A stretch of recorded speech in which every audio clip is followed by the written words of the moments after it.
Good evening, everyone. My name is Larry, and I am 55 years old. I used to work delivering pizzas back in 2013. I was on a late-night shift when I got what was probably the longest pizza delivery of my life. It was a 20-minute drive, but they had ordered 4 large pizzas, so I thought it was a party, and I might get a good tip. However, the house was in a rural area, and navigating dirt roads at night had always been annoying. I arrived at the address and saw an old, eerie house literally in the middle of nowhere. No parked cars and no lights on. I parked the car and called my boss, asking him to confirm the address to make sure I had entered it correctly in the GPS. I could tell he was in a bad mood. He told me to at least knock on the door and check if anyone was there. My boss always got angry when we returned a pizza, so I was afraid of what he would do if I returned with 4 whole pizzas. I was very nervous, but I got out of the car anyway and forced myself to walk up to the house's door. There was no doorbell, so I knocked loudly. I didn't hear anything, and to be honest, I didn't expect to hear anything. I was extremely disappointed because I knew it had been a huge waste of time and gas. Quite frustrated, I knocked again, forcefully. Suddenly, I started hearing a strange noise coming from inside the house. I knocked again and shouted that I was the pizza delivery guy, but now there was only silence. After hearing that noise, I felt even more uncomfortable than before. I was ready to go back to my car, but before I could turn around, I noticed something in the window. I hadn't managed to get far when I started hearing a scratching sound from outside. There was so much resistance that I couldn't drive anymore. The car stopped. I got out of the car to check what the hell was happening. As soon as I looked at my car, a chill ran down my spine, and my heart started beating faster. My tires had been slashed and were completely flat with the wheels exposed. Not just the front tires, all 4 tires had been cut. I concluded that someone had done this while I was knocking on that house's door. Instead of running away, I decided to get back into the car and lock the doors. I was still so close to that house that I could still see its shape behind the trees. Desperately, I grabbed my phone and called the police. I told the dispatcher everything, and she said 2 squad cars were near my location, and I needed to stay hidden. I asked her if it was advisable to stay in the car or run, and she said it would be better to stay in the car with the doors locked. She asked me to stay on the line with her until the officers arrived. My whole body was shaking. In every direction, there was nothing but a dark and seemingly endless forest. I knew it would take an eternity for the police to get there. I didn't feel safe in that car, as I knew the person who had slashed my tires wasn't far away. The next part is what completely destroyed me. What happened next still haunts me to this day, and I sincerely hope no one ever has to experience this kind of fear. I was watching the windows, making sure no one was outside. I looked in the rearview mirror, and there she was, the same person I had seen in the window. Her eyes were even wider open than before. Now the person was illuminated by the faint light of my car, and I could see it was a woman. I could see a smile starting to form on her face from ear to ear. I opened my door desperately and ran into the forest, not caring about the noise I was making. I ran until I was out of breath, which didn't take long, and hid behind a giant fallen tree trunk. I was breathing heavily, so I covered my mouth with my hand as I waited for what felt like an eternity, until I finally heard the sound of sirens in the distance. I gathered all my strength and ran back towards the dirt road. Eventually, the red and blue lights appeared in my view, and I had never felt more relieved in my life. They were parked in front of my car, investigating with flashlights. I ran towards them, screaming like a lunatic, asking them to help me. I fell to the ground and started choking, almost vomiting from running so much. They lifted me up and began asking me questions, so I explained everything as best as I could. One of the squad cars went to the house, and the officers started searching. They came back with nothing except for some sharp objects. Apparently these were the objects used to cut my tires. Analyzing the story I had told them, the police said I had probably been chased by some sick and troubled couple. They think it was the man from the couple who slashed my tires. Unfortunately, as far as I know, they were never found, and it kills me with agony to this day. I quit the next day and started working at a supermarket. The terrifying sight of the woman behind my car is something I will never forget. Hello, my name is Lucy and I have 20 years old. I used to take a stroll with my dog in my neighborhood every night after dinner. Nothing interesting ever happened on these walks. I basically just circled the block and headed straight home. To provide context, I live in a middle-class neighborhood. My city is considered very safe, with low crime rates, and I never felt unsafe in the 15 years I've lived here, except for one particular night. It was around 7:30 in the evening, and I had just gotten home. I quickly had dinner, reheating leftovers from lunch I had stored in the freezer, and then got my dog ready for our nightly walk. It was winter, so the day had already turned dark early, but the streets and sidewalks in my neighborhood were well lit. As I walked, I turned the corner and started walking along a street that ran right next to a park.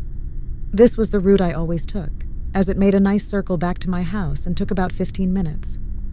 It was a quiet night, not uncommon during my city's winter.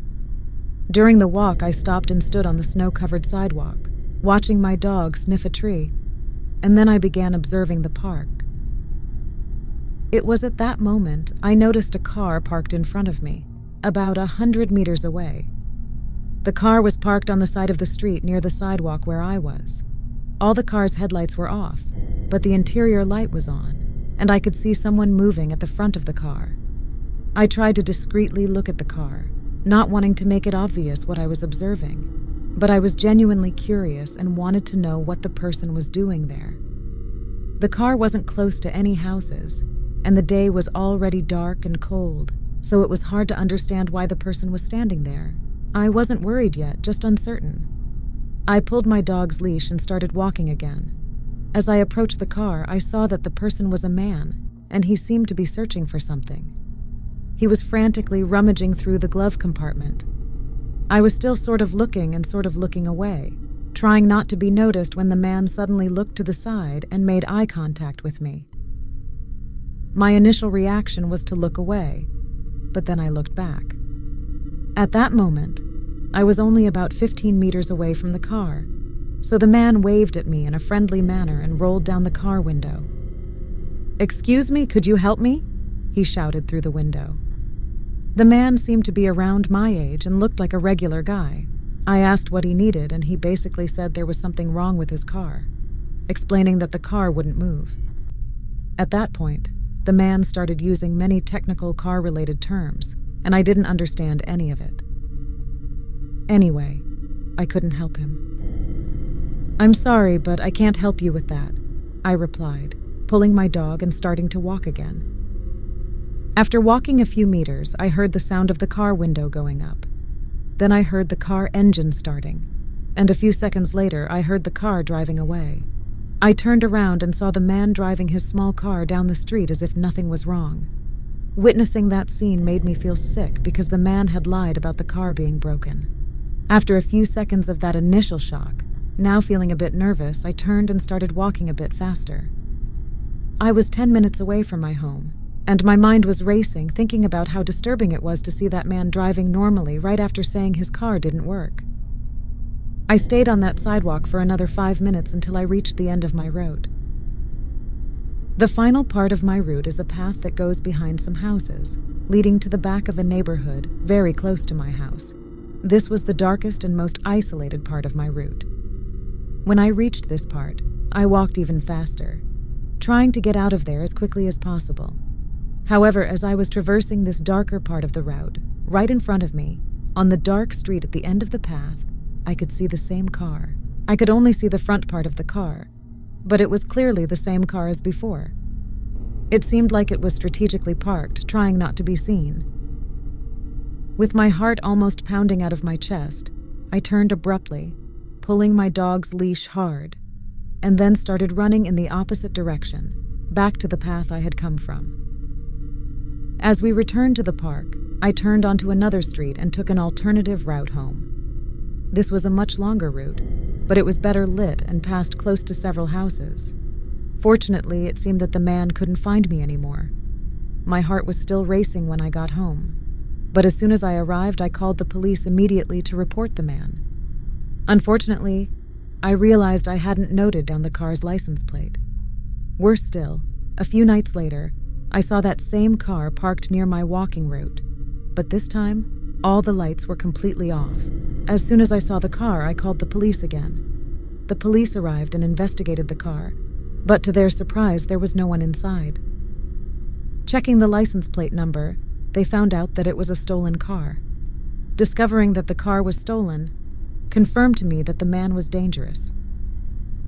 It's crazy to think that I always felt safe living in a neighborhood like mine, and yet something terrible almost happened to me. Sometimes I wonder what it was that the man was frantically searching for in the car's glove compartment. I'll never know for sure what that man wanted that night, and I never want to find out.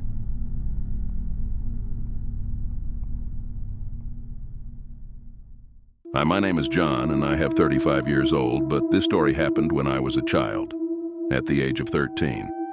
I lived with my family in a 2-story house. My room was on the first floor. Our family finances were tight, and my mother single-handedly took care of 4 children. I was the youngest son, so I ended up with the smallest room. My room was next to the living room, and it was a small square room with wooden floors. There were 2 large ventilation openings on the floor at opposite corners of the room, and also 2 ventilation openings in the ceiling. My bed occupied half of the room. As I mentioned, it was a very small room. One night, while I was doing my homework on the bed, since I didn't have a desk in the room, I suddenly heard a child's laughter. I left my room to look around the living room and the kitchen to see if any of my siblings were there, but everyone seemed to be upstairs. Usually in these stories, people say they just imagined these things, but that's nonsense. I definitely heard that laughter. It was too loud and real for me to have just imagined it. I continued with my homework, but I was alert to any other suspicious sounds. Eventually, enough time passed for me to forget about the laughter. In fact, it seemed like I had overcome that scare. Then suddenly, I heard the laughter again. This time it lasted longer and didn't seem to be coming from outside my room. I even thought one of my siblings might be hiding from me inside the room.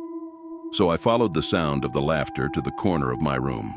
I looked down toward the air duct on the floor and realized that the laughter was coming from inside the ventilation opening. I knelt down and put my ear close to the air outlet, but I didn't hear any more laughter. For a few seconds, there was complete silence. Then I pulled away my ear and put my eyes close to the air outlet to see inside. It took a few seconds for me to realize that there were 2 eyes inside, staring directly at me. I screamed like a girl and called my mother loudly.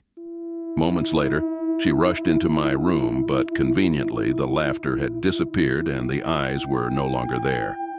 I thought I might be going crazy from lack of sleep, but I refused to sleep in that room that night.